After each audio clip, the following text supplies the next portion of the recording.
Beavis reached the metal door first. He threw his weight against it, and it swung open. He froze in his tracks. A long narrow corridor, its floors and walls bare concrete, led to another metal door at the back of the mall. A fluorescent strip cast a bright light from the ceiling. The corridor was empty. "Well," scoffed Stella, "where's the second center?" "That's crazy," Beavis muttered. "How can we lose a fat man in a red suit?" "We didn't see him," I reminded Beavis. "You did." "But I saw him come in here," he protested. "And there wasn't enough time for him to have gone right to the end of the corridor and out the other."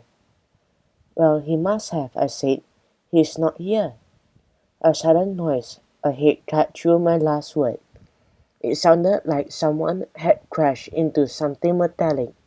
We looked at one another, then down the corridor, and that's when I noticed a doorway set into the concrete wall.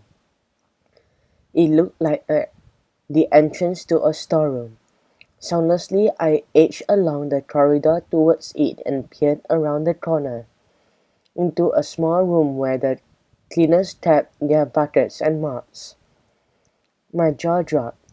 There was Santa, a huge Santa, his body bulging beneath his red suit trimmed with white fur. His massive feet were buried in shiny black boots.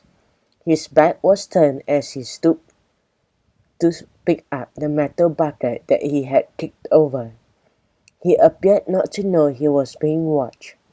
He set the bucket to one side, mumbling to himself in a language I had never heard, and then straightened up.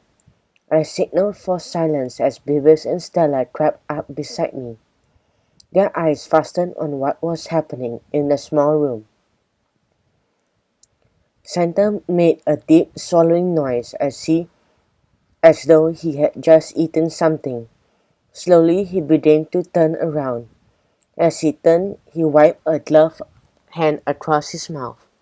My heartbeats boomed in my head. Then I saw the fresh red stain on his clean white glove. Blood. I heard Stella's sudden gasp of horror and Beavis' rapid breathing when they spotted the blood stain too. Blood on Santa Claus' mouth. I couldn't believe my eyes. Where had it come from? What had he eaten? As we watched, Santa began to peel off his white gloves, first one, then the other, and then he had slipped them both off his hands. Stella's scream echoed around the concrete walls.